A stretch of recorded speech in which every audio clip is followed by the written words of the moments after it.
Assalamualaikum warahmatullahi wabarakatuh. Nama saya Labib Irfan dengan NIM 2414200066 kelas PBS 3B.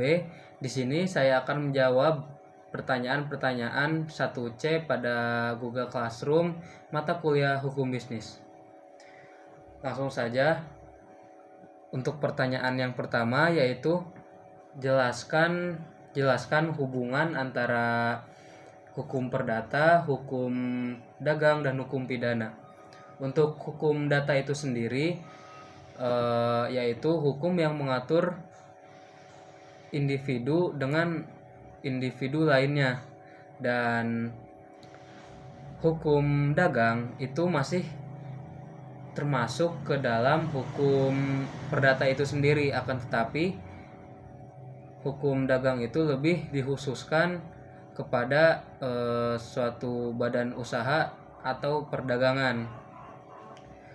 Dan yang terakhir yaitu hukum pidana. Hukum pidana itu hukum yang mengatur tindakan yang dilarang oleh undang-undang disertai dengan sanksinya. Jadi singkatnya, hubungan ketiganya itu, yang pertama itu ada hukum perdata. Hukum perdata itu untuk mengatur hak dan kewajiban individu atau perusahaan. Nah, terus yang kedua hukum dagang. Hukum dagang itu untuk mengatur jalannya sebuah badan usaha atau kegiatan usaha itu.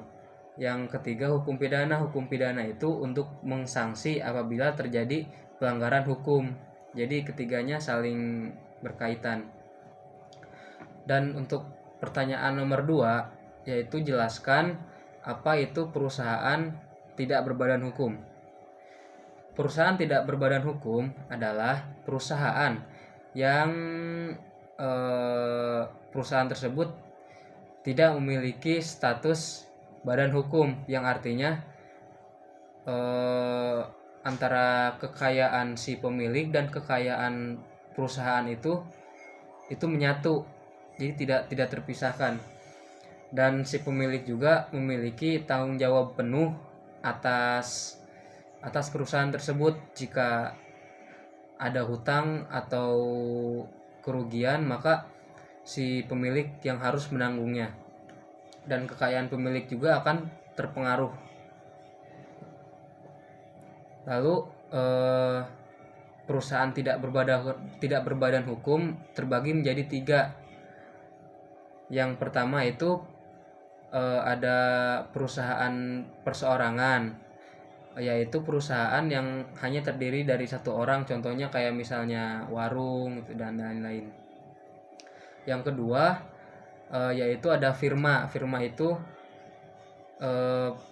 usaha yang didirikan 2 orang atau lebih gitu, dengan kewajiban masing-masing yang tidak terbatas. Dan yang terakhir yaitu ada persekutuan komanditer atau CV, yang CV itu di dalamnya terbagi menjadi 2, ada sekutu aktif dan sekutu pasif. Sekutu aktif yaitu sekutu yang mengelola si perusahaannya, dan sekutu pasif mereka hanya membantu untuk bagian modal. Mungkin cukup sekian yang bisa saya sampaikan, kurang lebihnya mohon maaf. Wassalamualaikum warahmatullahi wabarakatuh.